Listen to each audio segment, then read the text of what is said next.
呢個季節啦，即係食瓜果嘅時候。今日啦，我哋攞雲南小瓜同埋呢個番茄，同大家分享個既簡單又好食嘅一道家常菜。我哋喺做之前呢，先將呢個番茄處理下。番茄嘅話，2隻就基本上足夠噶啦。番茄我哋喺挑選嗰陣時啊，最好選就係自然成熟嘅，或者係成熟度高啲嘅。咁樣嘅話，呢個番茄啦，佢嘅番茄味會更加之濃郁啲嘅。呢個番茄我哋將佢買翻嚟之後，先將佢啦輕輕咁戒兩刀。將佢就好似視頻咁樣打上十字花刀。番茄打上花刀之後，跟住啦，我哋將佢放落大碗入邊，然之後啦，再添加滿滾水入去，將呢個番茄浸起嚟。我哋攞滾水渌下呢個番茄佢嘅番茄皮會更加之容易剝出嚟嘅。趁住呢個時候啦，我哋就準備2隻雲南小瓜。呢個雲南小瓜啦，有啲又叫做脆肉瓜嘅，學名嘅話就叫做西葫蘆。呢種瓜啦，一般喺超市都有嘅，食起身真係非常之爽脆啦，又鮮嫩嘅。呢道菜呢，我哋攞2條瓜，基本上都足夠晒噶啦。我哋先將佢清洗下，將佢清洗乾淨，然之後呢，烘乾水分，撈出嚟。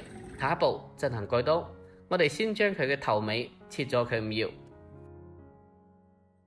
跟住呢，我哋就將佢蓋刀切成薄片。呢個薄片啦，唔使太薄嘅，將佢切得稍微厚啲。就好似視頻咁樣就可以嘅啦。我哋將佢切咗片之後，跟住啦再將佢蓋刀切成粗條，都係同樣嘅，唔使切得太細條。太細條嘅話，咁樣炒出嚟呢就冇咩口感嘅啦。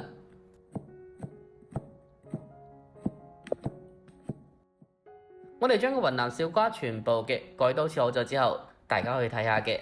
基本上就好似視頻咁樣咁粗咁大就可以嘅啦。跟住啦，我哋先將佢裝起嚟備用。跟住下一步，我哋就準備啲其他嘅材料。先準備少許嘅蔥白，我哋將佢蓋刀切成蔥花就可以嘅啦。然之後呢，先裝起嚟。下一步，我哋再準備1粒嘅蒜頭。呢個蒜頭啦，唔使好多嘅，1粒就足夠晒嘅啦。我哋將佢蓋刀切成蒜蓉。將佢切好咗之後，我哋同埋呢個蔥花裝埋一齊備用。跟住下一步，我哋嚟睇下呢個番茄。番茄啦，經過滾水嘅燙過之後呢，佢嘅番茄皮係非常之容易剝出嚟嘅。呢個啦就係番茄去皮非常之實用嘅一個小技巧嚟嘅，大家一定要記住哦。我哋將個番茄皮全部嘅去乾淨之後，跟住啦下一步將佢進行蓋刀。先將番茄對半切開，將佢一開二，然後再將入邊比較硬啲嘅番茄心去咗佢唔要。最後啦，我哋就將番茄將佢切開，將佢切成細片。呢個番茄嘅大細啦，就好似視頻咁樣，就基本上 OK 嘅啦。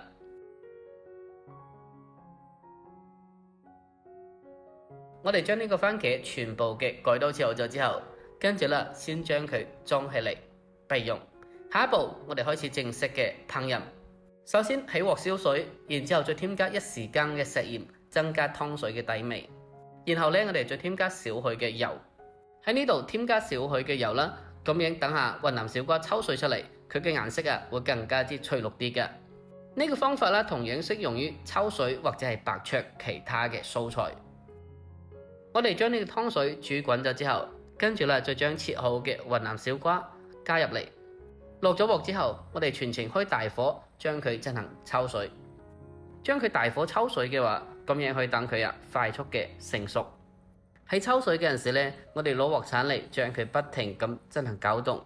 通過不停嘅攪動，可以等佢受熱得更加之均勻啲。另外呢個瓜啦，唔使抽水好耐嘅，因為佢比較快熟啲嘅。我哋將佢輕輕咁抽水，大概1分鐘就基本上足夠噶啦。避免長時間嘅抽水造成呢個瓜嘅過熟，如果唔係呢，佢做出嚟就唔好食噶啦。我哋將佢簡單嘅抽水1分鐘，跟住將佢即刻馬上烘乾水分，撈起嚟裝起備用。跟住下一步，我哋再重新嘅起鑊落油，然之後再將切好嘅蔥蒜加入嚟，開細火將佢慢慢咁煸炒下。先將呢個蔥蒜啦，慢慢咁煸炒出佢嘅香味。我哋將呢個料頭炒香咗之後，跟住再將番茄加埋入嚟，然後再將火候改為中火，將佢持續咁煸炒下，先將呢個番茄慢慢咁煸炒出佢嘅香味，炒出佢嘅汁水。我哋將呢個番茄炒出汁水之後，咁樣做出嚟佢嘅味道會更加之濃郁啲嘅。我哋將番茄炒出香味之後，跟住再將焯過水嘅雲南小瓜重新嘅加入嚟。跟住下一步，我哋開始調味，先加入適量嘅食鹽，然之後再添加少許嘅松茸鮮。調咗味之後，我哋開大火將佢進行快速嘅翻炒，將佢炒勻。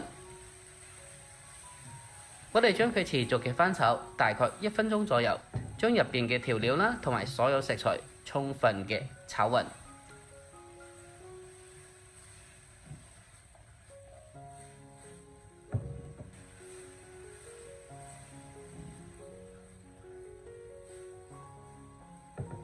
翻炒大概1分鐘之後，我哋再添加少許嘅豉油，少許就可以嘅啦。呢個豉油啦，我哋遲啲先放嘅，因為呢個豉油啦過早嘅放入嘅話，長時間嘅高溫加熱會破壞佢嘅鮮味嘅，所以呢個豉油啦，我哋遲啲先放，咁樣嘅話就最好啦。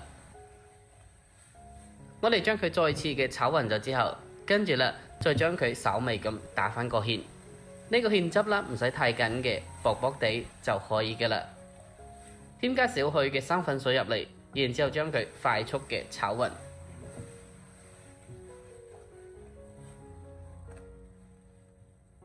打完芡之後，跟住我哋再稍微咁添加少許嘅包味油入嚟，添加少許嘅油啦，咁樣可以增色提味嘅，咁樣做出嚟呢會更加之好食啦，又有光澤啲嘅。然後再將佢翻炒幾下，將佢炒勻咗之後，我哋就可以出鑊噶啦。就係咁啦，呢個簡簡單單嘅番茄炒雲南小瓜，我哋就做好晒啦。最後我哋將佢熄火，再出鑊裝盤就可以開飯噶啦。咁你做出嚟呢個雲南小瓜，佢食起身非常之脆嫩嘅，而且佢吸收咗番茄嘅汁水食起身略帶少少嘅酸甜。真係非常之開胃啦，又送飯嘅。呢道菜啦，簡簡單單又好味，成本幾蚊雞嘅啫，真係超級好食嘅。喺呢個季節啦，我哋應該多食啲瓜果先至得㗎。呢道菜啦，清淡得嚟又好味。如果你哋都中意嘅話，咁就不妨收藏起嚟，下次喺屋企不妨試一試。